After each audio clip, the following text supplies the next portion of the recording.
अरे बिद्दू, आज घर में बहुत काम है। आज तुझे स्कूल जाने की जरूरत नहीं है। लेकिन दादी, आज तो स्कूल में मेरा टेस्ट है।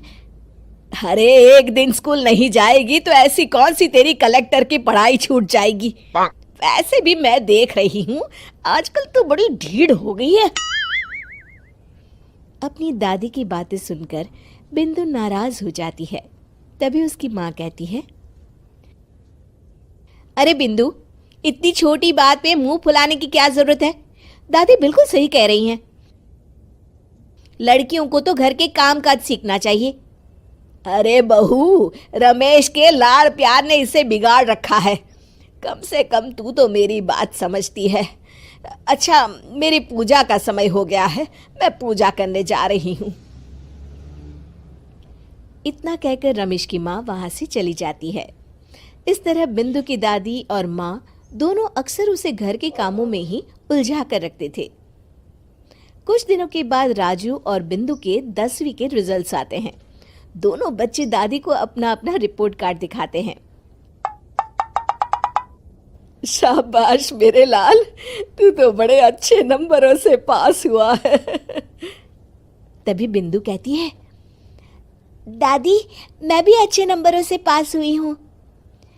रमेश की माँ बिंदु को अनदेखा करते हुए कहती है, हाँ हाँ ठीक है, अभी यहाँ खड़ी क्या कर रही है, सुन लिया मैंने। जाकर मेरे लिए चाय बना कर लिया। बिंदु उदास होकर चाय बनाने किचन में चली जाती है। तभी राजू कहता है, दादी मैं क्रिकेट के कोचिंग सेंटर में एडमिशन लेना चाहता हूँ। अरे वाह राजू बेटा, ये तो तूने बड़ी अच्छी बात कही। तू कल ही अपना एडमिशन करा ले, जितनी भी फीस होगी मैं दे दूंगी। अरे एक दिन मेरा पोता विराट कोहली बनेगा। इस तरह अक्सर रमेश की माँ अपनी पोती बिंदु के साथ दुर्व्यवहार करती थी।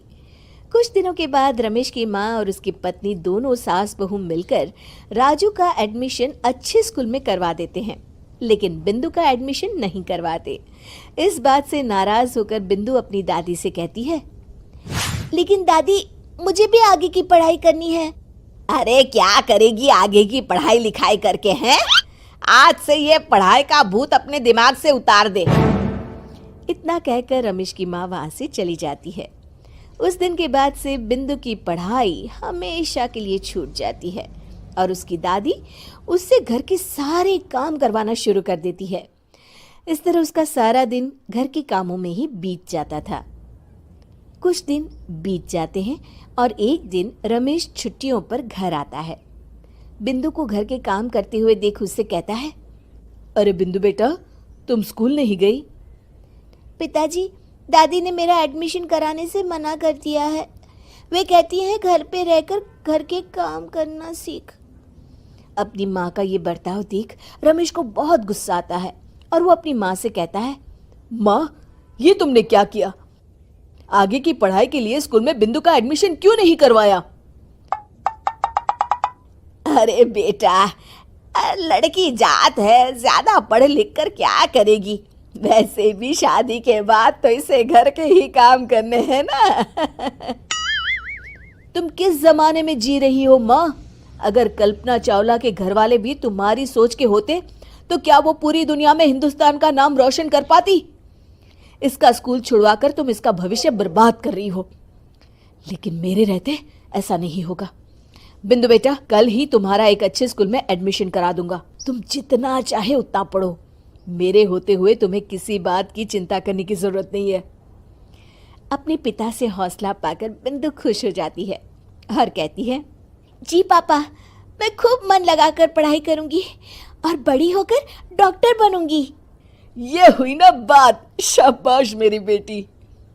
शिक्षा, लड़का हो या लड़की, हमें दोनों को आगे बढ़ने का मौका देना चाहिए।